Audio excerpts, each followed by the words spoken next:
matinée continue sur RTL et sur M6 avec des cas inédits, avec Maître Decomont qui nous rejoint également. Ça, c'est la bonne nouvelle. Il n'était pas obligé de venir et pourtant, il s'installe dans notre studio RTL M6 en même temps que je vous parle. Est-ce qu'il va bien ? Il va très bien, surtout quand il vous voit, Julien. Eh bien, tant mieux. Nous avons Julie qui a besoin de nous. J'y reviens dans quelques instants. Nous allons démarrer avec elle. On fait un petit coucou à Romuald qui vient de s'installer. Romuald, soyez le bienvenu. Depuis combien de temps il attend sa carte grise, Romuald ? Depuis le mois de décembre de l'année dernière. Ça commence à faire long. Un petit peu, oui. Bien sûr. Et puis nous avons Maryse. Ça va, Maryse ? Bonjour. Décorée, paraît-il, Maryse ? Oui. De la Légion d'honneur ? Oui. Et pour quelle raison ? Pour le métier que nous avons fait avec mon mari, Qui était ? j'étais héliciculteur Ce qui veut dire et que vous éleveur d'escargots. D'escargots. Vous n'êtes pas là pour ça, hein. Vous êtes là parce Non, que c'est un chantier pas du catastrophe. Bon, Oui. on va démarrer avec Julie. Ça va, Julie ? Ça va. Allez, Julie, dites-moi un petit peu plus sur vous, pour nos auditeurs d'RTL et téléspectateurs d'M6. Vous arrivez d'où ? Alors j'arrive d'Agen, une ville entre Bordeaux et Toulouse dans le sud-ouest. Bon, quand même, Agen, on connaît. Ouais. J'arrive, Ouais, comme si bon, c'était ça un va. trou. Agen, enfin, c'est une grosse ville, Agen, dis donc. Oui, énorme. J'arrive de Lyon, ça vous dit rien, c'est entre Paris et Marseille, une bourgade qui est entre les deux. C'est en France. Alors la France, ça vous dit peut-être rien, c'est entre la Belgique et l'Espagne. Voilà, monsieur Courbet. J'adore Agen. Qu'est-ce que vous faites dans la vie, Julie ? Je suis chargée de mission pour un groupe de boulangerie. D'accord, vous avez une petite fille ? Oui, petite fille, Elle David. a quel âge ? Elle va faire 4 ans là bientôt. Allez, Julie, vous avez décidé de réaliser chez vous des travaux. Alors déjà, quand on dit travaux, on sait déjà que ça va mal finir. Ouais, maintenant, c'est un plus dans l'émission. C'était au printemps 2020. Racontez-moi l'histoire. J'ai connu cet homme-là parce que quelqu'un m'avait conseillé 3 personnes. Bon, ben, j'ai choisi la mauvaise. Hein. J'ai appelé cet homme-là qui, dans un premier temps, a refait ma... Vous l'avez appelé, vous le sortiez d'où ? Eh bien, c'est quelqu'un qui me l'avait conseillé. Ah, un ami ? Ouais, un ami qui me l'a conseillé. Et du coup, on a voulu refaire les travaux, enfin, de faire aménager mon sous-sol, créer 2 chambres, une salle de bain, un salon. Et on était parti sur un devis de 25 000 € me disant que pour cette somme-là, il ferait des miracles. Hein. Sauf que miracle, il n'y a pas eu, parce qu'il y avait aussi l'isolation extérieure pour la maison. Et alors, je récapitule. Tout est commencé. 25 000 €. Il doit aménager le sous-sol, faire ça. 2 chambres, une salle de bain. Oui, Et en plus faire l'isolation. c'est ça. C'est vrai que c'est assez alléchant comme prix. Ah, bah ça oui, vous c'est a sûr. pas mis la puce à l'oreille en vous disant c'est vraiment pas cher l'histoire ? Je sais pas, non, moi, tout ce qui est pris là-dedans, je n'y connais strictement rien du tout. Alors attention, je vais vous poser maintenant la question qui tue. Les vérifications d'usage obligatoires dans ces cas-là. Est-ce que vous avez vérifié qu'il était assuré ? Est-ce que vous avez vu les assurances ? Non, du tout, mais après j'ai regardé sur Internet, j'ai vu qu'il avait une société, donc... C'est heureusement qu'il avait une société, non, mais manquait bon, plus que ça. c'est sûr. Mais vous n'avez pas vérifié les Non, assurances et tout non, ça. du Ça, tout. il faut vraiment blanche. Du tout. Dites-le peut-être même en anglais puisque vous êtes bilingue, mais je ne sais plus comment le dire à mes amis là qui nous écoutent et qui nous regardent. Vous ne pouvez pas vous lancer dans des travaux sans vérifier que la personne est assurée. Exactement. Alors, il se trouve que dans ce dossier, Julien, il y a bien une assurance décennale puisqu'elle figure sur le devis. Alors, il n'y a pas tous les détails, mais en effet, ce monsieur est assuré. Reste à savoir, Julien, et ça c'est la deuxième question intéressante, s'il est aussi assuré pour l'ensemble des travaux qu'il a proposés à Julie ou s'il est assuré que pour une partie, comme malheureusement trop souvent c'est le cas. Bon, en attendant, il vous promet cette super promotion. 24 000 €, c'est une vente flash. Le sous-sol, sa salle de bain et l'isolation. Vous donnez combien dès le départ ? Alors, ça a été plusieurs versements. Oui, mais dès le départ, le premier. Le premier, je crois que c'était 3 000 €. Bon, jusque-là, tout va bien. Sur 24, elle ne donne pas trop la première fois. Oui, mais surtout que ce qui est intéressant, Julien, c'est que là, dans le devis, il n'y a aucune date de versement. Le devis, d'habitude, c'est 30% à la signature. Ah, Là, il n'y a rien. Mais là, c'est quand même un problème, Julien. Il commence les travaux, comment ça se passe ? Alors, il commence les travaux par me créer les fenêtres, tout ce qui est maçonnerie. Ouais. Et là, déjà, il me dit, à la base, ça devait durer 1 mois. 1 mois passant, je vois bien que ça avance pas. Ils viennent plus, jusqu'après septembre l'année dernière, où ils ne sont plus du tout venus. Et les conséquences sont assez dramatiques parce que la pauvre, elle vit, elle vit seule avec sa fille, elle est très heureuse de vivre. Mais la pauvre, c'est 30 000 € payés quasiment. Combien vous avez donné à ce jour ? 25 000. 25 000 donnés pour rien. Quelles sont les conséquences, Charlotte ? Tout simplement, elle ne peut pas vivre pour l'instant dans l'extension, évidemment, puisque rien n'est terminé. Elle a fait installer une climatisation qu'elle ne peut pas utiliser parce qu'elle se trouve au sous-sol. Et son jardin est très peu utilisable puisque les artisans ont laissé leur matériel à même le sol dans le jardin. Il y a un truc qui est assez comique aussi dans le dossier, Julien, si vous voulez le savoir tout de suite. Est-ce que vous me laissez le choix? Allez-y. Vous me l'imposez le truc après en me disant si vous voulez le savoir. Mais ça y est, c'est déjà trop tard. En fait, il lui a envoyé, bon, c'est un petit peu l'anecdote cocasse du dossier, il lui a envoyé un chèque cadeau de 250 €, genre pour vous fidéliser, pour vous remercier de votre fidélité, voici un chèque cadeau de 250 € à faire valoir dans le... Pas mal. Quand vous voulez. Que vous pourrez utiliser chez un autre artisan pour qu'il vienne finir les travaux. Car je rappelle qu'elle s'est fait, entre guillemets, plumer de 25 000. Elle est seule avec sa fille. Il n'y a pas de sous-sol. Il n'y a pas d'isolation. Il va falloir donc qu'on appelle ce monsieur et on va vérifier si toutes les assurances sont au carré. Problème de travaux, ça sera votre cas aussi, hein. Je ne vous oublie pas, comment s'appelle-t-elle, notre Maryse? Vous, c'est des problèmes liés à l'aménagement de la maison. Vous avez payé combien? Alors, on a payé 7 520 €. Oh, voilà des travaux. Et la carte grise qui n'arrive toujours pas pour monsieur. Vous croyez qu'on va rester là à se tourner les pouces? Non, nous allons tous les aider car ils ont besoin de nous. Vous suivez, ça peut vous arriver. Restons sur le cas de Julie et voyons maintenant les dégâts, parce que vous êtes en droit aussi de vous dire oui, mais la Julie, elle se plaint, mais est-ce que les travaux sont si mal faits que ça? Ok, j'accepte. Atina, vous êtes sur place, vous êtes nos yeux sur M6. Dites-nous dans quel état est ce chantier. Atina, s'il vous plaît. Bonjour Julien, alors je vais vous montrer tout de suite. Là j'étais dans la partie haute de la maison, donc qui est pour l'instant aménagée. Et là on descend dans le sous-sol, enfin qui est en fait le rez-de-chaussée. C'est une maison qui est faite de façon un peu particulière. Et là bon, on s'aperçoit immédiatement que le chantier est complètement à l'abandon. Donc les travaux ont bien été commencés, mais voilà, malheureusement pour l'instant c'est absolument pas possible de vivre ici.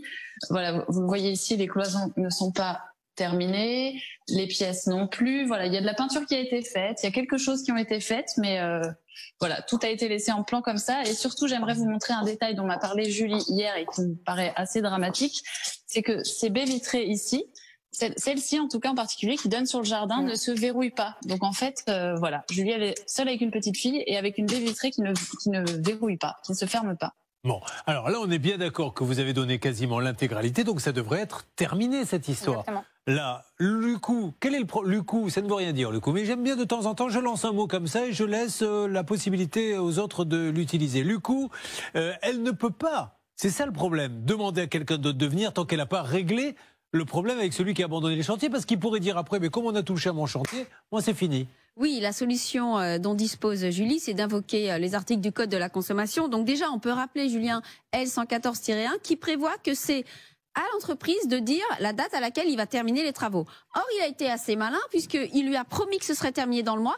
Mais par contre, il ne s'est pas engagé, il n'a mis aucune date sur le devis. Donc là, c'était à lui de prévoir la date à laquelle il aurait terminé. Attention, pardon, appel téléphonique. Vous vouliez rajouter quelque chose? Oui, je voulais rajouter qu'en application du Code de la consommation, elle a le droit de faire une faculté de résiliation unilatérale pour abandon de chantier.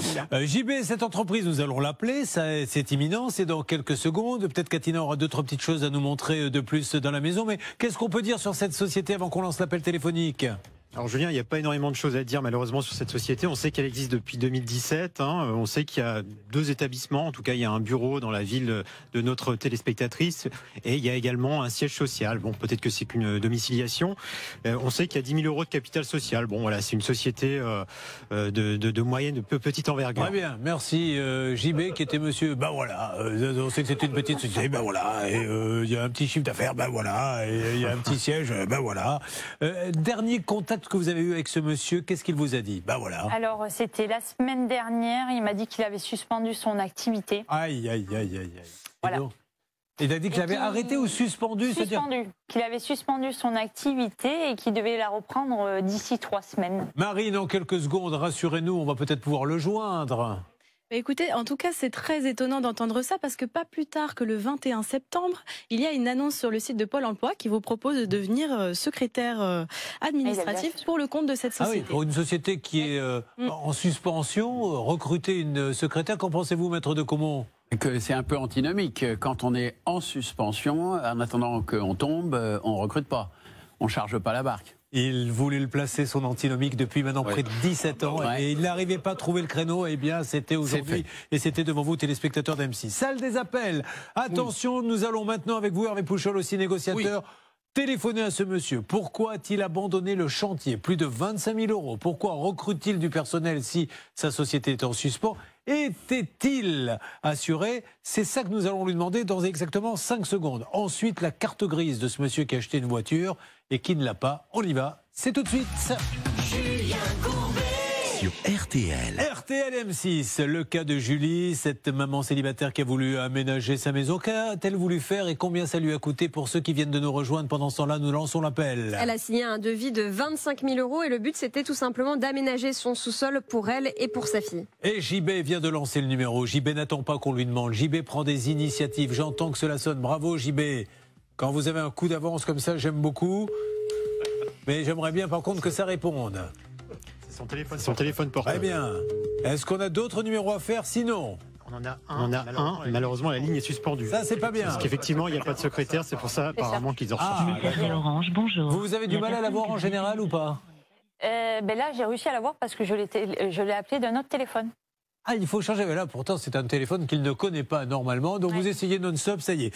Hervé Pouchol vient de lancer ce que l'on appelle le coup du père François.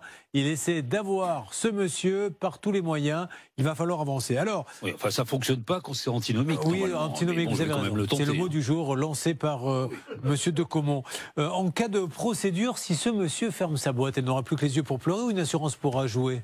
Alors l'assurance pourra éventuellement jouer, Julien, pour la responsabilité civile, parce qu'on sait que ce n'est pas sécurisé, par exemple, donc il peut y avoir éventuellement une responsabilité à ce titre. Mais en revanche, les garanties décennales ne pourront pas jouer, puisqu'il faut qu'il y ait, vous le savez, Julien, une réception du chantier. Or, comme les travaux ont été abandonnés, malheureusement, la garantie décennale ne jouera pas. Bon, vous me faites une alerte, c'est le principe de l'émission. En ce qui concerne ce monsieur, nous sommes tous en train d'essayer de l'appeler. À n'importe quel moment, il peut basculer sur l'antenne, ce qui nous laisse le temps de vous présenter Romuald. Romuald, je vous l'ai dit tout à l'heure, un problème de carte grise, mais vous voulez peut-être, et c'est normal, en savoir plus sur la vie de Romuald. Peut-être peut-on mettre une musique, car Romuald maintenant va se présenter à vous, humblement. Car c'est ça qui le caractérise. Qui êtes-vous en fait, Romuald? Je suis Romuald, j'ai 47 ans, je suis marié, j'ai 2 enfants et je viens d'une superbe région qui est le Pas-de-Calais. Pas très loin de l'Audomarois, la région d'Aire-sur-la-Lys. Que vous connaissez bien, maître de Caumont, vous en avez perdu un paquet de procès là-bas. Hein. Non. Non, mais... Il n'a pas vu venir, il me faisait comme ça. Non, mais figurez-vous qu'Aire-sur-la-Lys me dit quelque chose parce que mes enfants ils ont disputé un championnat de France de cyclisme il y a quelques années. Attendez, et faut que ils sont illustrés. Je vois.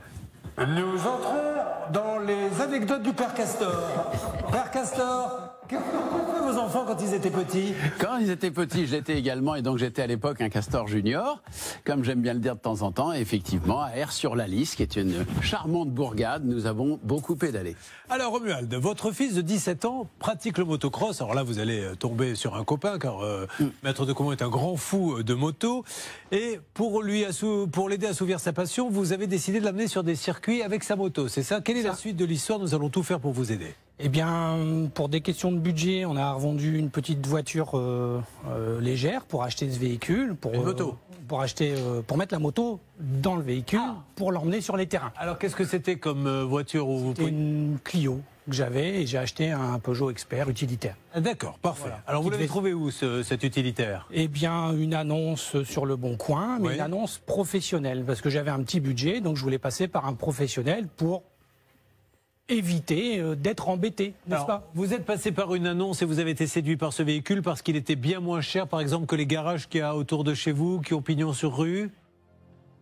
En partie pour ça, parce que j'avais un petit budget, oui. Oui, d'accord. Non, mais avoir un petit budget, c'est une chose, mais bien moins cher, bien sûr. Voilà, c'est pour rappeler quand même qu'il n'y a pas de secret. Si le Peugeot en bas de chez vous, le Renault en bas de chez vous, le Fiat en bas de chez vous vous vend l'utilitaire, je dis n'importe quoi, aux alentours de 8 000, et que quelqu'un vous propose le même sur une annonce à 4 000, c'est que quelque part, à un moment donné, il risque d'y avoir a little surprise. Vous avez raison, Julien, mais dans une certaine mesure, parce que si vous achetez un particulier, ça sera toujours moins cher qu'un professionnel. Mais entre deux professionnels, là vous avez parfaitement raison, il n'y a pas de raison qu'il y ait une grosse différence. Admettons, vous trouvez cette annonce, vous appelez, elle est à combien de kilomètres de chez vous cette voiture? Un petit 50 km. Bon, ça va, là, ça reste raisonnable. Ouais. Vous y allez, vous l'essayez? J'y vais, je l'essaye, moteur tournant quand j'arrive, tout juste lavé, on fait le tour, on regarde l'intérieur. Bon, il y avait quelques défauts, mais qui devaient être réparés, un rétro cassé, une vitre côté conducteur qui ne fonctionnait pas. Ça, vous l'avez fait marquer hein, sur oui, le... Oui, c'était tellement visible qu'ils se sont engagés à rectifier, et notamment une antenne, l'antenne radio. D'accord. Donc on se met d'accord sur le prix, je fais un... Qui est de combien? 5 600 €. 5 600 €. Vous faites 5 990. Vous lui faites un chèque? Je laisse 600 € d'acompte. Oui. Le temps de préparer le véhicule pour faire le versement de l'argent par virement de compte à compte pour récupérer le véhicule une dizaine de jours après. D'accord. Lors de la remise de ce véhicule, tout se passe bien, si ce n'est qu'il n'est pas franchement nettoyé, mais bon, on passe encore. Le rétroviseur est réparé, mais il n'est pas rabattable. L'antenne n'est pas réparée. On ne peut pas le changer, on ne peut pas le rabattre, le rétroviseur? Non, en fait, si vous voulez, vous avez une petite manette pour que électriquement les deux soient rabattables. Ils l'ont donc changé. Il est, je peux faire bouger la vitre, mais il n'est pas rabattable. Ça, à la limite, vu l'utilité que j'en ai, on passe. L'antenne qui n'est pas mise et le double des clés que je n'ai pas. Donc je le signale, je repars malgré tout avec le véhicule, puisque j'en avais quand même besoin, et on se met d'accord pour le redéposer 8 jours après, puisque je partais en congé, pour qu'il puisse effectuer les réparations. Ça a pris 4 à 5 semaines avec je ne sais plus combien de coups de téléphone et de SMS pour le récupérer donc mi-septembre, et puis avec toujours ces petits défauts, principalement de remise de clés. Je vous interromps. Et alerte, mesdames et messieurs, nous avons l'artisan pour le cas de Julie. Essayons de lui parler. Je suis désolé, mais je suis obligé d'interrompre. Allô, bonjour monsieur. Monsieur Alexis. Vous m'entendez, Alexis? Oui, bonjour. Bonjour Alexis, je me présente. Je suis Julien Courbet, Alexis. Nous sommes actuellement sur RTL et M6. Je suis avec Julie qui va vous dire pourquoi elle est avec nous, Julie Joigny, sur cette antenne. Parlez court et dites bien à ce monsieur pourquoi vous êtes là. Parce que je suis toujours en attente que tu finisses les travaux chez moi. Alors, vous êtes bien chez Rénovation. Qu'est-ce qui se passe sur ces travaux? Qu'est-ce qui se passe? On va reprendre dans 3 semaines parce que j'ai fait une restructuration d'entreprise. Oui. Et donc, dans 2 semaines, le personnel va reprendre les travaux et on va reprendre la finition chez cette dame. Parce qu'il semblait, mais c'est pour ça que je vous appelle monsieur, vous avez bien compris, c'est que pour pas laisser les gens dire des choses que je ne peux pas vérifier derrière, il semblait que vous auriez dit à notre Julie que vous étiez sur le point d'arrêter l'activité. Non, pas du tout. J'ai changé de secrétaire, j'ai recruté du nouveau personnel. D'accord. Et partant de là, dans 2 semaines, ils seront actifs pour pouvoir reprendre les travaux. Il ne reste pas grand-chose à faire, mais le peu qu'il reste à faire, on va aller le faire. C'est sur le pas grand-chose à faire, peut-être qu'on pourrait se mettre d'accord, Julie. Qu'est-ce qui reste à faire pour vous? Toute l'isolation, et tout en bas, rien n'est fini. Il n'y a pas de plainte, il n'y a toujours pas les portes. Là, on est sur place, effectivement, monsieur. On est bien d'accord qu'en bas, il reste beaucoup à faire quand même. Enfin, c'est peut-être pas grand-chose pour vous, mais pour... C'est de la finition. Il reste 2-3 jours, je pense, de boulot sur le bas. Et après, sur l'isolation extérieure, il reste à peu près une petite semaine de travail. Alors, Blanche de Grandvilliers, l'avocate de l'émission. Oui, bonjour monsieur. Est-ce que vous reconnaissez que votre cliente vous a réglé l'intégralité de la prestation?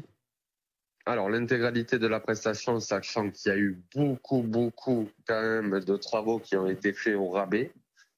Voilà, vu avec la cliente qui peut vous le dire, concrètement. Mais ça change quoi, monsieur? Rajouter des travaux. Après, j'ai eu un gros problème de personnel qu'il a fallu... Non, monsieur, c'est pas sa question. Monsieur, on vous dit pas pourquoi vous êtes en retard. Elle vous dit, on est d'accord que vous lui avez demandé l'intégralité. Elle a payé l'intégralité. Des travaux, mais après, il y a une partie aussi qui est rajoutée, monsieur, où il n'y a rien eu de demandé. D'accord, c'est-à-dire que vous dites que vous avez fait des travaux gratuits. J'ai fait des travaux à titre cadeau. Alors, qu'est-ce que vous avez fait comme cadeau, par exemple? L'ensemble, là, monsieur, j'ai pas le dossier sous les yeux, donc il faudrait tout reprendre concrètement depuis le départ, mais ça serait très simple d'énumérer tout. Alors, est-ce que vous avez eu des cadeaux? Total de la facture que pour ça. Alors, mais comment ça se fait qu'elle n'a aucune facture alors que vous avez encaissé quand même près de 20... Les travaux ne sont pas achevés, monsieur. Quand les travaux seront achevés, elle recevra toute sa facturation. Elle a les devis, elle a tout ce qu'il faut. Ça marche. Je vous écoute, monsieur, je vous crois. Quand est-ce que vous venez finir les travaux, alors? Je lui ai dit, je l'ai eu il y a 1 semaine au téléphone, je lui ai dit que sous 3 semaines, je serai chez elle. Alors, comme ça fait 1 an que vous lui dites, apparemment, c'est pour ça qu'elle n'y croyait pas trop, moi je vous crois. Oui. Est-ce que je peux vous rappeler, donc monsieur, dans 3 semaines, et on filme la maison et on voit que c'est terminé? Comme ça, vous êtes de bonne foi? Vous verrez qu'on aura avancé. Eh ben, c'est super. Un autre mot de Blanche de Grandvilliers. Alors c'est vrai que ce monsieur, il a dit lui-même, il avait fait le maximum pour que ça rentre dans vos capacités financières. Il a ensuite fait une remise commerciale de près de 2000 €, Julien. Mais j'ai envie de vous dire, c'est tant pis pour lui. Son devis l'engage, il doit maintenant terminer les travaux avec l'argent qu'il a perçu. C'est ce qu'il vient de nous dire. Donc, c'est très bien. Et donc, 15 jours, 3 semaines, on envoie là-bas quelqu'un et on verra que ce monsieur est un homme de parole. Est-ce que ça vous convient, Julie? Tout à fait. Bon, eh ben, c'est parfait. Je suis navré de vous avoir dérangé, monsieur, mais comprenez que cette maman, elle avait besoin d'avoir des nouvelles. Vous ne vous étiez peut-être pas compris, mais depuis combien de temps vous vous attendiez? Ça fait 1 an. 1 an, c'est pour ça. Très rapidement, maître de Comont. Mon sujet de prédilection, est-ce que pour des raisons de sécurité, il n'y aurait pas lieu à ce qu'il passe rapidement pour faire en sorte que la porte puisse être fermée? Ah oui, c'est vrai que la porte, apparemment, la porte en bas, elle ne ferme pas, donc n'importe qui peut rentrer. Je le sais. Ça, vous le savez apparemment, monsieur. D'accord, au niveau de la serrure. Ouais, parce que si quelqu'un rentre et qu'elle se fait dévaliser, parce que comme les travaux sont pas finis, je vais essayer d'envoyer quelqu'un rapidement cette semaine. Merci beaucoup. Bonne journée, monsieur. Vous récupérez, vous, Hervé, l'appel pour bien sûr bloquer tout ça. Bonne intervention de maître de Comont, qui est certes spécialiste PV, radar, permis à point, mais qui peut de temps en temps dire un petit mot intéressant sur une serrure. Vous êtes content? Sur un malentendu. Encore une fois, c'est pas fait, mais je vous assure que dans 15 jours, on sera chez vous avec des caméras et je vois pas l'intérêt de ce monsieur devant la France entière de montrer qu'il fait des promesses et qu'il ne vient pas parce que plus personne ne ferait confiance à AMG Rénovation qui se trouve à Agen. Boulevard Jean Jaurès. Bon, écoutez, c'est plutôt une bonne nouvelle. Dans 15 jours, Atina, vous serez là-bas également pour filmer tout ceci et pour faire un petit compte-rendu à nos auditeurs d'RTL et d'M6. En tout cas, pour Atina est des nôtres. Elle aura son chantier comme les autres. Mais évidemment, nous sommes là pour aider tout le monde. C'est loin d'être terminé, toutes ces histoires, pour vous qui nous suivez, parce que là, on continue, on fait bouger les choses. Ça peut vous arriver. Vous vouliez rajouter quelque chose, Blanche? Oui, c'était important, je pense, de faire préciser qu'il avait perçu l'intégralité de la prestation, Julien, parce qu'il y a eu quelques paiements en espèces. Alors, on le rappelle, le paiement en espèces, c'est possible, mais seulement jusqu'à 1000 €. Combien? C'est lui qui a demandé ou c'est vous qui avez proposé? Non, au début, c'était de l'espèce parce que, il préfère de l'espèce. C'est pour ça que j'ai après fait des chèques ou des virements pour avoir des traces. L'espèce, on préfère toujours un peu parce que ça échappe, comment vous dire, un petit circuit administratif qui peut nous coûter quand même un peu de pognon, tu vois, au niveau de l'URSSAF et de la TVA, donc c'est toujours mieux. Alors, c'est autorisé jusqu'à 1000 €, donc il y a eu 2 versements de 500 €, donc tout va bien, mais il y a eu un autre versement de 3000 € et c'est pour ça que c'était important qu'il précise que toutes les prestations étaient réglées, Julien. Bon, c'est parfait. Atina, peut-être que vous êtes sur place. Je veux que cette serrure soit très très vite sécurisée, Atina. Vous allez suivre ce dossier pour nous, pour M6. Et normalement, dans 15 jours, Atina, on vous retrouve là-bas et vous allez nous montrer que les travaux ont bien démarré, d'accord ?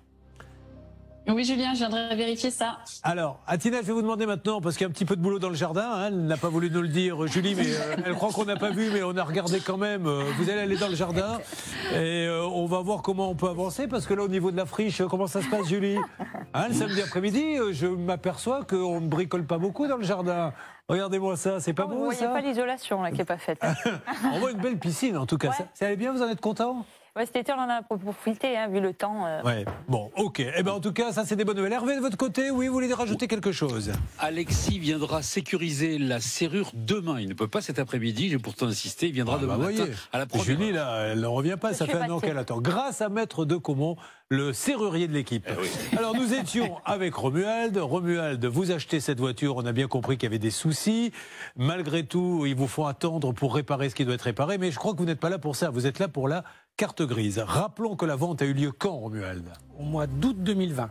On est bien d'accord, Maître de Comont, que ça fait maintenant un petit peu plus d'un an, si je ne m'abuse, hein? Non? Non, si.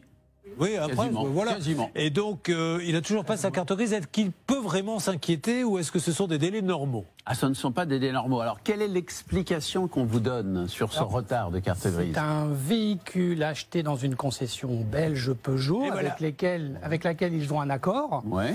Et la principale excuse, bon, mis à part le Covid et j'en passe et des meilleurs, c'est ce fameux certificat de conformité pour transférer.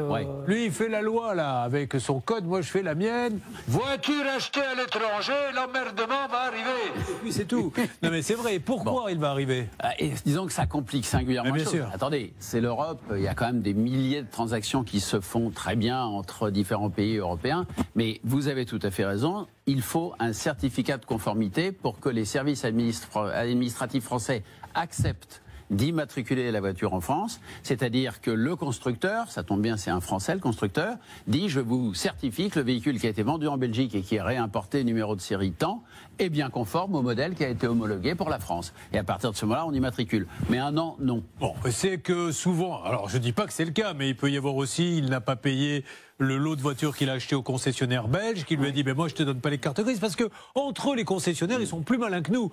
Quand ils vendent d'un professionnel à un professionnel une voiture, ils disent à celui qui achète tu auras la carte grise quand l'argent sera sur mon compte. Mais l'autre, pendant ce temps-là, il a besoin de trésorerie, donc il vous la revend. Mais il n'a toujours pas la carte grise. Mesdames et messieurs, je vous demande maintenant de tous applaudir sur ce plateau Charlotte Méritant. Bravo.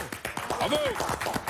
Alors, on ne le fait pas souvent, Charlotte, mais vous êtes un peu l'employé du mois. On ne sait même pas ce que vous allez dire et on vous applaudit malgré tout. Allez-y. Ne vous inquiétez pas, ça mérite des applaudissements. J'espère. Je vais vous dire que dans ce dossier, on ne sait pas exactement pourquoi le certificat de conformité n'a pas été délivré. Parfois, vous savez, dans les dossiers européens aussi, il y a un problème de paiement de TVA. Mais en tout cas, là, on ne sait pas. Ce qu'on sait, c'est qu'il y a eu une farandole d'excuses, comme souvent dans ce genre de dossier. Donc on va pouvoir vous montrer toutes les excuses qui ont été données là pour ce dossier. Alors regardons. Désolé, pas de réseau. Je finis avec mon comptable et je t'appelle. Je te rappelle, pas de panique. Je suis chez le médecin, je te rappelle. J'ai relancé par mail, mais ils sont fermés à cause du Covid. J'ai relancé Peugeot toute la semaine. Désolé, je suis positif à ce fichu virus. Et Momo, qui est Momo ? A priori, son frère ou collègue. D'accord. Momo, alors j'espère que Momo va bien s'il nous regarde. J'espère que vous allez beaucoup mieux. Alors... Et après ça, on lui dit que le dossier est en cours, il est en cours, il est en cours, et jamais le dossier ne se finalise. On ne sait pas pourquoi, c'est pour ça qu'on va l'appeler pour savoir. Ben oui, alors maître de comment encore un mot? Oui, une petite précision. C'est pas pour défendre le copain de Momo, mais objectivement, j'ai beaucoup entendu parler de ce phénomène.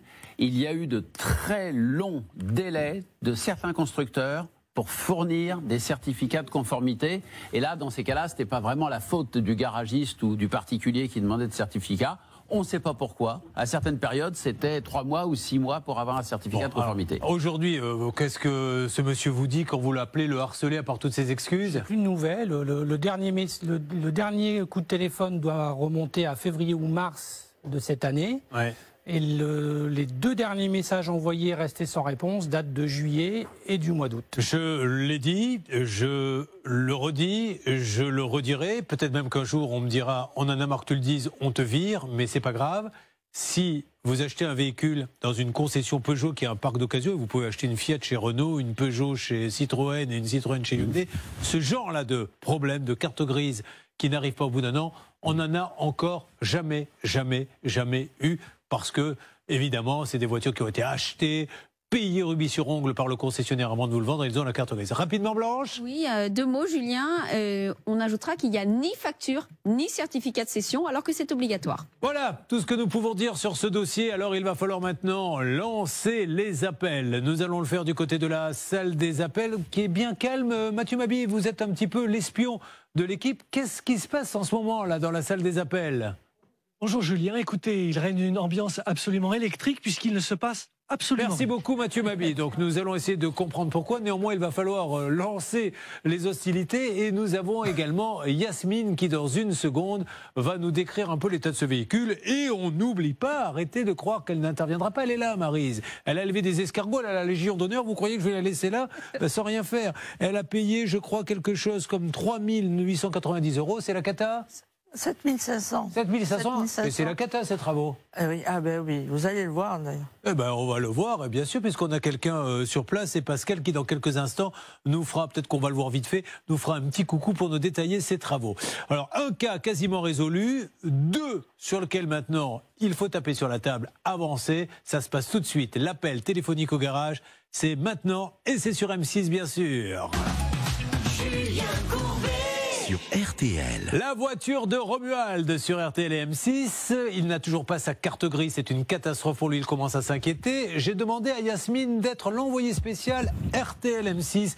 Vous êtes, je crois, Yasmine, à côté du garage. Donc nous, on peut appeler d'un côté, puis vous interviendrez de l'autre. Décrivez-nous un petit peu, puisque nos auditeurs n'ont pas vos yeux, ce qui se passe. Alors, je suis une fois n'est pas coutume dans une zone industrielle. C'est la zone industrielle de Nieppe. Le garage est juste à côté de moi. Alors, je suis un peu à l'écart parce qu'il y a du monde, il y a de l'activité sur le parking. Alors, je ne sais pas si c'est le fameux Momo et son copain, mais ou alors si ce sont des clients. Donc, moi, je vais essayer de me rapprocher discrètement. Et s'il faut, je suis prête à intervenir. En tout cas, il y a du monde, c'est sûr, donc on pourra avoir quelqu'un. Merci beaucoup, Yasmine Muffoletto. C'est le soleil, Hervé Pouchol, qui est avec nous aujourd'hui. Et quand Yasmine parle, elle peut nous parler de n'importe quoi. C'est la Muffoletto. Allez, telefonare, s'il vous plaît. C'est parti. Buon appetito a tutti. Oh là là, c'est l'Italie aujourd'hui sur le plateau. Ça va, JB ? Merci d'être avec nous, JB. Je rappelle que JB, entre deux services funéraires, vient avec nous tenter de régler les dossiers. Alors, nous appelons le garage, si vous le voulez bien, et nous allons partir à Armentières. Je crois que j'avais joué à l'époque quand mon spectacle là-bas. Et je me rappelle très bien, personne n'avait ri. Non, je plaisante, je pense que les gens étaient assez contents. En tout cas, les 5 qui étaient dans la salle, eux, avaient passé un bon moment, ça c'est sûr. Je pense notamment mon frère, ma sœur et leur conjoint. Alors, ça répond pas. Je suis très étonné, JB. Pas celui-ci, mais on a 2 autres numéros, dont celui du fameux Momo. Alors, on peut essayer de l'appeler. Enfin, vous êtes incroyable, faites les numéros qui répondent. Je lui dis, ça répond pas, mais non, celui-là, non. Mais par contre, j'en ai 2 autres. Nabil, oui. Nabil, ne on a quittez Nabil. pas. Allô, Nabil? Nabil? Nabil? Nabil? Nabil? Nabil? Allô? Allô, oui, Nabil, vous m'entendez? Nabil? Allô? Oui, allô, Nabil? Vous m'entendez? Je n'entends pas. Ah, moi je vous entends. C'est le garage de l'Épinette? Allô? Oui, c'est le garage de l'Épinette? Pas du tout, monsieur. Ah, c'est pas le garage de l'Épinette. Alors je me présente. C'est Julien Courbet à l'appareil. On est sur RTL et M6 et je voulais avoir le garage de l'Épinette et Nabil ou Momo qui s'occupe de ce garage. Vous le connaissez, ce monsieur? Nabil, ouais, ou Mohamed. Mais là, c'est pas Nabil qui nous parle? Si, c'est sa voix. Ah bah si, Romuald, il reconnaît votre voix. Donc je suis pas. Vous avez fait quel numéro? Il a raccroché. Oh là là, J'ai appelé Nabil. C'est pas. Il a raccroché. Nabil, je crois que tu m'as pris pour un bleu. Sérieusement. Nabil, pas de ça avec moi. Nabil, c'était lui. Hein. Vous avez reconnu sa voix? Oui, puis il suffit d'aller sur le Bon Coin, taper vente de véhicules. Oui, mais de toute façon, on a le numéro. Donc vous avez le numéro, on va rappeler, on va tomber sur un répondeur, mais on va expliquer quand même à Nabil sur le répondeur. Oui, Marine? Oui, exactement, Julien. Je voulais juste vous dire qu'en effet, sur le site de l'argus.fr, par exemple, il y a 11 annonces en ce moment et le numéro correspond bien à ce fameux Nabil. Et il y a marqué garage de Charlotte. Les SMS qu'on a entre Romuald et une personne du garage correspondent bien à Nabil avec le même numéro que JB a composé. Alors, on y va à JB, on refait le numéro de Nabil qui va bien sûr ne pas répondre. C'est le garage. Votre message, voilà. Si vous souhaitez le modifier, tapez dièse. Bonjour Nabil, Julien Courbet, on vient de vous parler. Vous m'avez dit c'est pas moi et j'ai bien peur que ce soit vous. En tout cas, si c'est pas vous, sachez qu'il y a votre numéro qui est usurpé, car il y a quelqu'un qui vend des voitures avec votre numéro, Nabil. Le garage de l'Épinette qui se trouve ZAC de l'Épinette à Nieppe. Alors Nabil, on a Romuald qui attend sa carte grise depuis maintenant combien, Romuald? Eh bien, le W n'est plus valable depuis décembre 2020, alors, ainsi que l'original des clés. Notre avocat nous dit que ça sent pas très bon. Et alors, figurez-vous qu'on a d'autres personnes aussi qui ont le même problème. Alors Nabil, soyez sympa. Nous, on est là sur RTL et M6 et ne nous laissez pas dire des bêtises. Intervenez, prouvez que vous êtes honnête, parce que sinon, maître de Comont, il va falloir déposer une plainte, peut-être. Répression des fraudes, d'ailleurs? Oui, Julien, parce que si on réfléchit bien, pas de facture, pas de certificat de cession, pas de carte grise, pas de double de clé, je ne voudrais pas vous faire peur, mais la voiture aurait été volée, tout ça, ça collerait parfaitement. Hein. Voilà, on ne dit pas que c'est le cas, Nabil, mais ça fait peur malheureusement, un peu quand même, ça, il a un petit peu l'habitude, notre avocat. On se demande s'il n'y a pas quelque chose comme ça. Alors, je compte sur vous. On n'a pas de son nom de famille, d'ailleurs. On sait que le gérant du garage, lui, par contre, aurait une responsabilité, pour le coup. Ce n'est pas Nabil, c'est Naïm El Halali. Naïm El Halali, qui est le garage de l'Épinette, le gérant. Donc réessayez d'appeler et de laisser un message à ce monsieur pour avancer. Alors, maintenant, vous êtes là-bas, vous, Yasmine. On a eu ce monsieur qui nous a dit c'est pas nous. Le garage, là, il est bien devant vos yeux pour nos auditeurs d'RTL et téléspectateurs d'M6. Il y a bien du monde. Oui. Alors Julien, c'est un petit peu compliqué parce que je viens d'apprendre en fait finalement que le garage sous-loue les locaux à une entreprise d'imprimerie. Donc il y a du monde effectivement, mais ils ne font absolument pas partie du garage. Et alors je discutais avec une des salariées et elle m'a dit qu'ils étaient là de temps en temps. Ils étaient là ce matin, mais là il n'y a personne sur place. Il n'y a ni Nabil ni Mohamed. En tout cas voilà. Donc pour l'instant on n'a personne. Je reste quand même sur place au cas où si l'un des deux arriverait, mais pour l'instant, je ne peux pas avancer de mon côté. Et il n'y a pas de parc automobile, donc en fait, il n'y a pas de vente de voitures. Et en fait, non. Non, c'est un parking, mais ce sont les véhicules des salariés de l'entreprise d'imprimerie, donc ça n'a rien à voir avec le garage. Ok, on avance, vous me tenez au courant, on essaie par tous les moyens d'avoir, je le rappelle, le garage de l'Épinette où se trouve un imprimeur, ce qui est toujours embêtant quand on va acheter une voiture. On essaie d'avoir Naïm El Alali, ou Nabil, ou Mohamed, que l'on suppose être le fameux Momo qui a envoyé un texto parce qu'il était un petit peu malade, il a eu le Covid. Ça sent pas bon votre histoire, vous avez compris ça, hein? Oui, bah, d'autant que, comme on dit par chez nous, on n'est pas des codins. Ouais. Donc j'ai fait 2 envois de recommandés. Ils n'ont pas été les chercher? Non. Alors attendez, à la fois au numéro du RCS et à la fois au niveau du garage. Allez, on avance sur ce dossier, mesdames et messieurs, il faut vraiment que ça bouge absolument, vous le savez. Vous suivez, ça peut vous arriver. Je vous ai interrompu parce qu'elle est avec nous, c'est Mélissa. Mélissa, c'est une autre victime et comme elle n'a pas beaucoup de temps, je voulais qu'on la prenne absolument. Est-ce que Mélissa m'entend? Mélissa, bonjour. Bonjour. Mélissa, qu'est-ce que vous faites dans la vie? Je vous entends.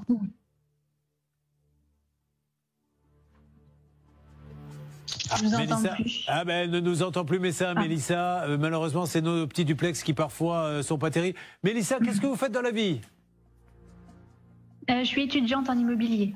D'accord. Mélissa, racontez-nous très rapidement. Vous avez donc traité avec le garage de l'Épinette vous-même. Qu'est-ce qui s'est passé? C'est ça. Donc, j'ai acheté une voiture en avril. Et au bout de quelques jours, je l'ai montré à un ami qui travaille dans tout ce qui est de la mécanique. Et là, il m'a dit, il y a un joint de culasse qui arrive. T'as de l'huile dans ton moteur, etc. Machin. Donc après, je l'ai tout de suite emmené au garage. On m'a fait faire un devis pour un joint de culasse. Et en même temps, j'ai demandé qu'il regarde un petit peu l'état du véhicule. Et là, c'était des surprises parce que pot d'échappement tout rouillé qui tient avec un petit bout de fil. J'ai la marche arrière qui passe pas. Là, mon véhicule, des fois démarre, des fois ne démarre pas. Enfin, c'est une Vous verrez prochainement, je suis en train de préparer une émission là-dessus, d'où viennent parfois, je ne dis pas que c'est le cas sur celle-là, mais d'où viennent parfois ces voitures. C'est des voitures qui, pour certaines, sont vendues aux enchères pour aller à la casse. Donc il y a des gens qui viennent, qui rachètent le lot, mais au lieu de les amener à la casse et de récupérer les pièces, passent des annonces et vous les vendent. Parce que quand on entend qu'un pot d'échappement tient avec un fil, maître de comment, enfin là, c'est même plus on marche sur la tête. Non, puis je vous rappelle que c'est un professionnel qui vend. Donc le professionnel, il a déjà un pont élévateur. Donc ça ne peut pas lui échapper que ça tient par un fil. Donc évidemment qu'il se doit de mettre ça en conformité. Mais ça ne veut plus rien dire, la notion de professionnel. Non, mais franchement, depuis qu'on fait cette émission, vous le savez, ça ne veut plus rien dire. Pour moi, le mot professionnel, c'est quand vous avez un garage devant chez vous, en bas de chez vous. Alors c'est pas forcément un Peugeot, Renault, Citroën, ça peut être aussi un vendeur d'occasion, mais qui a pignon sur rue. Vous passez là tous les matins, il y a 40 voitures devant, vous rentrez. Mais là, ce monsieur professionnel, il a un local où il y a un imprimeur, il n'y a rien, il est injoignable. Vous appelez ça un professionnel? Non. Mais heureusement pour eux, le fait qu'il soit professionnel lui donne quand même des obligations. Bien entendu, Julien. Et je rappelle d'ailleurs à cette occasion qu'un véhicule qui est vendu sans la carte grise, et au bout d'un an, on peut considérer que la carte grise n'a pas été donnée avec le véhicule, c'est une vente nulle. Bien sûr. Et alors de votre côté, je reprends notre jeune fille qui est avec nous. Vous en êtes où avec le garage là maintenant? Donc j'avais été le voir sur place, j'avais fait un dossier avec les photos du véhicule, etc. Il n'a rien voulu l'entendre. Il ne fait pas ses affaires, il n'est pas mécanicien comme il dit, donc il ne veut rien entendre. Bon, alors on continue de les interpeller. C'est le gérant, parce qu'encore une fois, on a 2 protagonistes, mais le gérant n'en entend jamais parler. Mais quand tout ceci va se retrouver après un dépôt de plainte devant un tribunal, c'est le gérant qui va devoir se déplacer, qu'il soit de paille ou pas. C'est donc Naïm El Alali. Naïm El Alali est gérant du garage de l'Épinette, tenu par un Nabil et un Mohamed, qui est Zach de l'Épinette à Nieppe. On essaie non-stop, salle des appels, je suppose, d'appeler. Maintenant, il a coupé la ligne, le monsieur. Oui, on essaye non-stop, et en plus de ça, il nous a bloqués. Donc, eh ben oui, il a eu raison de le faire, oui. Et quand on lui envoie des courriers recommandés, il ne va pas les chercher, Julien. Bon, donc il va falloir très très vite aller déposer place. Vous en envoyez 4, Deux. Moi-même et 2 par la protection juridique. Il va falloir que vous alliez déposer une plainte très très rapidement. La répression des fraudes également, il faut les saisir. Ils agissent très vite, ils sont très forts à la répression des fraudes. Et nous, on va continuer d'appeler non-stop ces messieurs. Si vous-même, vous avez eu affaire, parce que l'intérêt c'est aussi de se regrouper, de faire une action commune, affaire avec le garage de l'Épinette qui se trouve à Nieppe, appelez-nous tout de suite, 3210 ou Facebook, la page, ça peut vous arriver bien sûr. Julien Courbet sur RTL. RTL M6, nos 3 dossiers. Le premier, nous avons un artisan, vous l'avez entendu, vu tout à l'heure, qui va revenir faire les travaux. On sera là pour vérifier que c'est vrai. La voiture, ça sent pas bon du tout pour le dossier de Romuald, parce que les informations tombent au fur et à mesure et ce monsieur aurait fait d'autres victimes. Malheureusement, il ne répond plus. Il y aurait une imprimerie dans le garage. Voici maintenant le cas de Maryse, décorée de la Légion d'honneur. Je pensais que Xavier Kassovitch aurait compris qu'immédiatement, nous devions rendre hommage à Maryse et son époux. Pendant combien d'années vous avez élevé des escargots ? 25 ans. 25 ans. Mais là, c'est pas un escargot que nous avons à faire, quoique dans son genre un petit peu. Vous avez fait appel à un artisan parce que vous vouliez faire quoi dans la maison ? Alors, c'est la personne pour laquelle je suis là aujourd'hui est une personne qui devait faire, un artisan, qui devait faire l'extérieur. Les terrasses, un préau, et dans la maison un salon d'été. Donc il a carrelé, ça s'est fait. Et après tout l'extérieur n'a pas été fait. Vous avez versé un acompte au départ de 3 890 €. Est-ce qu'il est venu faire un petit peu les travaux ? Donc il a fait la cuisine, il a commencé à damer l'extérieur, poser des ferrailles, et puis à mettre quelques hauteurs de mesure pour l'achat. Mais la cuisine, elle est bien faite. La cuisine est bien faite. Oui, alors là, c'est quand même incroyable parce que souvent, on tombe sur des gens qui abandonnent les chantiers parce qu'ils ne savent pas faire et puis ils préfèrent se débarrasser. Mais là, on a en plus un bon artisan qui a l'air de bien travailler. Donc, premier acompte, deuxième acompte. Deuxième acompte. Alors, le deuxième acompte, il était parti et il m'a téléphoné pour me dire « Attendez, j'arrive pas à vous joindre. » Donc, donc je l'ai appelé, je lui ai dit, écoutez, il n'y a rien de bloqué, je suis là. Donc il m'a dit, bon, si vous ne payez pas le deuxième acompte, je ne viens plus. Donc j'ai payé le deuxième acompte. D'accord. Et là, il est venu un jour. Après, en plus, il a commandé des matériaux. Les personnes, heureusement, comme nous étions artisans, les personnes ont bloqué ces commandes. Ces commandes, parce qu'il n'était pas là et ça nous aurait coûté très cher. Et il a fait ça 2 fois. Et il est venu un jour et puis après il n'est plus revenu. Qu'est-ce qu'il reste à faire aujourd'hui précisément ? Il reste à faire la terrasse 1, la terrasse 2, le préau. D'accord. Voilà. Et vous le relancez, maintenant il ne vient plus du tout, il vous répond même plus ? Alors si, il m'appelle, mais il m'appelle pour me dire, voilà, vous avez fait appel à une association de consommateurs, donc si vous, qui apparemment, alors apparemment, je dis parce que... Allez-y. Est en relation avec les fraudes et avec le ministère de l'économie. Et donc, si vous n'annulez pas ça, moi je ne viens pas. Et en plus, je vous mets un avocat dessus. Sur le dos. Bon. Sur le dos. Alors, les conséquences, Charlotte, c'est qu'une grande partie, malheureusement, du rez-de-chaussée. Et vous avez payé, alors finalement, 2 acomptes, combien au total ? 7 500. 7 500. Charlotte ? Eh bien, effectivement, une grande partie du rez-de-chaussée, pour l'instant, est en chantier. Ce qui fait que Maryse et son époux, qui ne sont plus tout jeunes, on peut le dire, doivent continuer de se rendre à l'étage pour leur quotidien. Et dans leur salle de bain, et plus ça va, plus ça devient compliqué. Son mari a un petit peu de difficulté à se déplacer, donc c'est vraiment urgent pour eux de pouvoir vivre au rez-de-chaussée de leur maison. Qu'est-ce qu'il dit de tout ça, votre mari ? Il est dépité ? Ah oui, il est bien en colère. Non, il est déprimé. Ah, carrément, il fait de la déprime. Si vous voulez, je dis ça, ce monsieur dit qu'on a agi dans l'anonymat, alors que c'est pas du tout ça. Donc aujourd'hui, en venant vous voir, Julien, je lui prouve que nous n'agissons pas dans l'anonymat, comme je l'ai dit. Je ne vois pas ce que ça veut dire qu'agir dans l'anonymat, mais bon, peu importe. Moi non plus. Alors, mais on va attaquer les appels téléphoniques, on va se préparer très rapidement, Blanche. Oui, alors il y a des particularités, Julien, dans ce dossier, et notamment que Maryse et son mari avaient décidé de fournir eux-mêmes les matériaux, et donc cet entrepreneur ne faisait que la pause. Donc ça, c'est très intéressant parce que vous savez que très souvent, pourquoi ils exigent des montants très importants pour payer les matériaux. Voilà. Or là, justement, ils ne pouvaient pas invoquer cet argument. Donc ils ont payé 30% à la signature et tout de suite, le professionnel a réclamé des montants supplémentaires en indiquant que finalement, les sommes qui étaient prévues par le devis n'étaient pas suffisantes. Ce que Maryse et son mari ont refusé. Et du coup, il leur a fait signer une décharge. Il s'est énervé, d'après ce que nous dit Maryse. Il leur a fait signer une décharge en indiquant que s'il y avait des défauts sur ces travaux, eh bien, il n'en serait pas responsable. Je pense que là, il faut faire attention. Quand on en est là, il ne faut pas signer. Vous auriez mieux fait d'arrêter à ce moment. Merci Blanche. Vous n'avez pas rêvé, chers auditeurs. Oui, allez-y, un dernier mot, parce qu'il faut vraiment qu'on lance l'appel, parce qu'après, vous savez, on nous met dehors. Hein, là, il y a des gens qui arrivent en disant, dis donc, le studio, tu l'as réservé que jusqu'à 12h30. Oui, c'est bon, Julien. Allez, c'est parfait. Alors, on dit, non, mais si c'est important, allons-y. Parce qu'écoutez, on va peut-être donner la parole maintenant à Pascal. Pascal, vous êtes nos yeux pour nos auditeurs d'RTL et ceux qui n'ont pas la chance de nous suivre sur M6. Racontez-nous, montrez-nous un petit peu ce qui ne va pas là-bas et parlez bien.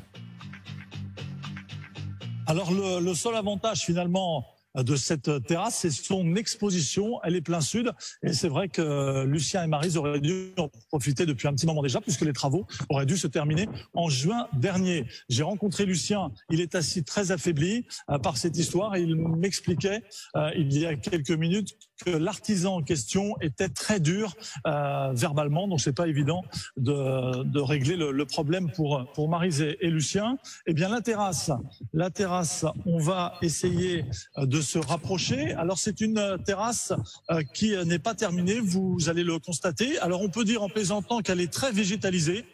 On pourrait presque faire pousser des tomates sur cette terrasse, beaucoup de mauvaises herbes. C'est une terrasse d'une 15aine de mètres pour profiter évidemment de cette belle région des Charentes-Maritimes. Alors ils n'ont pas pu poursuivre les travaux à l'intérieur. Charlotte expliquait tout à l'heure que pour éviter de monter à l'étage, eh bien on a l'intention de terminer ici au rez-de-chaussée une suite parentale. Et comme la terrasse n'est pas terminée alors que le chien va arriver, eh bien on ne peut pas terminer non plus les travaux à l'intérieur qui sont restés en plan depuis maintenant 3 mois. Très bien. Merci Pascal. Comment s'appelle votre chien? Inouk. Kinouk. Inouk, mais c'est quoi comme chien? Parce qu'il a l'air féroce, Inouk. Il est tout petit. Ah bon? Enfin, ceci étant dit, quand il va voir Pascal, je peux vous dire, il a de quoi manger pendant 3 ans, hein, parce qu'il y a ce qu'il faut, hein, mon Pascal. C'est un Yorkshire. Un Yorkshire? Ah non, oui, je disais qu'il est petit, mais il est mort. Voilà. Voyez, nous, on va chez vous aider, on prend le train, la voiture, on roule de nuit, et quand on arrive là-bas chez vous pour vous aider, on se fait niaquer. C'est quand même sympa. Merci beaucoup, les auditeurs et les téléspectateurs d'M6. Mesdames et messieurs, et je demande à tout le monde de l'applaudir très fort, tout de suite, Charlotte Méritant. Bravo. Oui. Bravo. Charlotte. Je voulais vous préciser, Julien, vous m'avez fait perdre mes esprits. Je voulais vous préciser que Maryse était passée par une plateforme pour trouver cet artisan, donc c'est toujours important. On Laquelle? va pouvoir les appeler. Habitat Presto. Ah, Habitat Presto. Alors les plateformes, d'ailleurs Maître Novakovic, votre consoeur à tous les deux, est en train de se rapprocher. Elle a été entendue, je crois, par des députés pour un projet de loi pour que les plateformes soient maintenant un peu plus responsabilisées. Vous ne pouvez pas sur une plateforme dire, parce que si vous tapez sur toutes les plateformes de travaux, vous allez voir en gros, nous recrutons les meilleurs artisans, les meilleurs ci, les meilleurs ça, etc. En fait, l'artisan, il paie pour être sur la plateforme. Et plus vous allez lui amener de business à la plateforme, plus elle va vous mettre en tête de liste. Et donc, c'est du grand n'importe quoi, parce qu'ils ne vérifient même pas qu'ils ont affaire. Vous vous rendez compte que ce monsieur, voilà, il a pris de l'argent, il vient plus, et pourtant, il était sur cette plateforme. Donc, côté artisan, dispositif JB, j'ai cru comprendre que ça ne répondait pas. Pour l'instant, ça ne mord pas, non, malheureusement. Alors, est-ce qu'on peut essayer, Hervé, si on n'est pas à la pêche non plus hein, on est en train de faire notre boulot. Essayez, il n'est pas facile, JB. Je sais que le week-end ne va pas tarder, que vous allez... vous avez prévu une bonne partie de pêche, mais là, concentrons-nous. Hervé, est-ce qu'on peut, s'il vous plaît, Hervé, appeler la plateforme? Mais écoutez, j'ai déjà essayé de l'appeler, mais on va la rappeler tout de suite, illico presto, la plateforme. Alors elle s'appelle Habitat Presto. Et voilà, justement, c'est pour cette raison. Si vous voulez que je l'appelle tout de suite, refaites-le. Attendez, je compose le numéro. Alors, nous, on veut juste, encore une fois, ces plateformes, voilà, on trouve ça formidable, peut-être que ça fait gagner du temps, mais on ne peut pas, malheureusement, je ne sais pas ce que vous en pensez les uns les autres, s'engager à dire on prend les meilleurs artisans et après laisser des gens... parce que vous les avez appelés, la plateforme? Oui, bien sûr. Et vous en dites quoi? Elle m'a dit, non, on n'a pas de problème avec lui. Ben voilà, donc c'est Alors justement, Julien, ce serait très intéressant de savoir s'ils ont remonté par rapport à cette entreprise, s'ils ont remonté toutes les plaintes de Maryse, et voir si cette entreprise est toujours référencée ou s'ils ont tenu compte de ces observations. Ah, on aurait quelqu'un à l'air. Habitat Presto. Habitat Presto, allô? Allô? Oui, bonjour. Bonjour. Oui, bonjour. Je vais faire vite. Je suis Julien Courbet. Au moment où je vous parle, on fait une émission sur RTL et sur M6 et j'ai une auditrice téléspectatrice qui est tombée sur un artisan qui a pris des acomptes et qui ne vient plus. Alors, on voulait essayer de voir si un responsable d'Habitat Presto pouvait nous en dire un petit peu plus sur cette entreprise parce que malheureusement, elle, la pauvre, et le bec dans l'eau, elle vous a fait confiance et il se passe plus rien et on lui a pris des sous. À qui puis-je m'adresser, s'il vous plaît, madame? Ah d'accord, par rapport à cela, alors, quel était le nom de l'entreprise? Allez, vous donnez tout ça, Hervé, comme ça on va gagner du temps. Chez Habitat Presto, on aurait pu demander à Yasmine, je ne sais pas si Yasmine est toujours là avec nous sur RTL et sur M6, parce que Muffoletto, elle aurait pu appeler Habitat Presto, ils auraient parlé entre eux, ils auraient réglé le problème. C'est pas pour cette blague minable que je vous appelle, mais a priori, vous pourriez nous donner quelques infos sur le cas de la voiture. Je rappelle qu'il y a à mes côtés Romuald qui attend désespérément sa carte grise.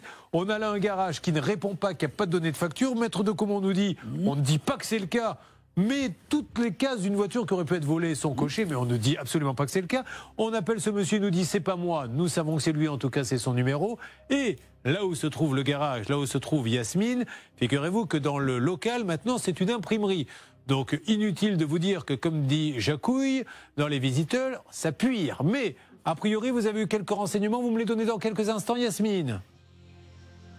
Très bien, Julien. Voilà, parce que je veux juste savoir si ça bouge de votre côté, JB, concernant la plateforme. Cette dame pourrait nous passer quelqu'un? Oui, elle est en train de discuter avec Hervé, là, qui est en train de lui donner toutes les références. Bon, ben voilà, ça avance de ce côté-là. Blanche? Oui, je voulais ajouter que Maryse nous dit que le chantier, non seulement il est sale, mais il est dangereux, et qu'il y a une assurance en responsabilité décennale, et vous pourriez faire une déclaration tout au moins au titre de la responsabilité civile. Mais d'ailleurs, l'avantage des plateformes, c'est qu'elles demandent normalement tous les papiers, toutes les assurances, et nous allons voir si ça a été le cas. Allez, de toute façon, si c'est pas réglé aujourd'hui, on réattaque lundi. Il faut faire avancer maintenant tous ces dossiers. Ça peut bouger d'une seconde à l'autre. Ça peut... Sur M6, attention, ce sont les dernières minutes. Il y a quelques instants, Yasmine nous a dit « J'ai quelques petits renseignements à vous donner ». Ça tombe bien parce que Hervé Pouchol en a aussi et on parle bien du cas de la carte grise. Charlotte, pour ceux qui viennent de nous rejoindre. Un fourgon acheté par Romuald de prix de 5 600 €. Il n'a ni carte grise, ni double des clés, ni facture. Alors, la salle des appels téléphone. Yasmine, elle, va sur place pour essayer de faire avancer les dossiers. On commence par vous, Hervé, parce que vous avez reçu de la part de Nabil un texto. Je lui ai demandé s'il avait la carte grise. Il m'a dit oui, la carte grise, bien sûr. Je lui ai demandé s'il avait le double des clés. Il m'a dit le double des clés, on ira le faire ensemble avec Romuald. Ce qui veut dire qu'il n'a pas de double des clés. Il va aller chez Clé Minute pour faire un double, c'est ça? Alors, Maître de Comont. Oui, alors écoutez, c'est très sympathique de sa part de faire économiser au moins 10 ou 15 € à notre ami Romuald. Le vrai problème, c'est de savoir si ce sont des clés avec télécommande, si ce sont des clés à code. Alors moi, le jeu de clés que j'ai aujourd'hui, en fait, je crois que c'est le double, c'est-à-dire les coques rigides. Ouais. J'ai pas le. Il n'a pas l'original. Voilà. Pas l'original. Attention à une chose, c'est pas le fait que notre ami ait un double de clés si jamais il en perd une, c'est que bien souvent en cas de vol, les assurances exigent que vous ayez les deux jeux de clés pour s'assurer que c'est pas une fraude. C'est pour ça qu'on va continuer, on va rappeler Hervé ce monsieur dès lundi sur l'antenne d'RTL et d'M6 évidemment pour en savoir plus. Garage de l'Épinette et si Naïm El Alali va intervenir, elle le peut. Mais vous, Yasmine, vous êtes dans le garage qui est devenu une imprimerie. Donc quand il dit il n'a qu'à venir ce monsieur, j'aimerais bien savoir où il peut pouvoir aller. Qu'est-ce que vous avez à nous dire, Yasmine? Alors en fait, Julien, je vous l'avais dit, le garage de l'Épinette sous-loue en fait des bureaux à cette entreprise. C'est une entreprise de ventilation et pas d'imprimerie. C'est moi qui me suis trompée. C'est pas grave. Mais en fait, il me semble que quand vous avez eu Nabil au téléphone, il vous a dit le garage de l'imprimerie, de l'Épinette, ce n'est pas moi. Eh bien, sur les locaux, en tout cas, il y a vraiment une affiche avec marqué garage de l'Épinette et il y a le numéro de Nabil juste en dessous. Donc je suis ravie qu'il ait recontacté Hervé parce que dans tous les cas, on aurait eu la preuve qu'effectivement Nabil. Il s'était moqué un petit peu de nous, il avait été perturbé, mais on a bien compris que c'était lui de toute façon. Eh bien écoutez, bravo, je ne sais pas ce que vous en pensez Hervé, mais mon folletto, oh là là là là là, mon folletto. Et buon appetito a tutti, merci. Buon appetito a tutti. Allez, on va faire avancer tous ces dossiers, mesdames et messieurs, je vous avoue. Les équipes ne laissent jamais tomber. Et je les admire parce qu'en antenne, ils font un boulot formidable. Bravo aux équipes techniques. Maître de Comont va aller se coucher et se réveillera dans une vingtaine de jours pour sa prochaine apparition. Et là, maintenant, vous avez beaucoup de chance car voici le meilleur journal qui existe. C'est celui d'M6. Allez, on se retrouve lundi. Bravo à toutes les équipes et bon week-end. Et bien sûr, allez Bordeaux.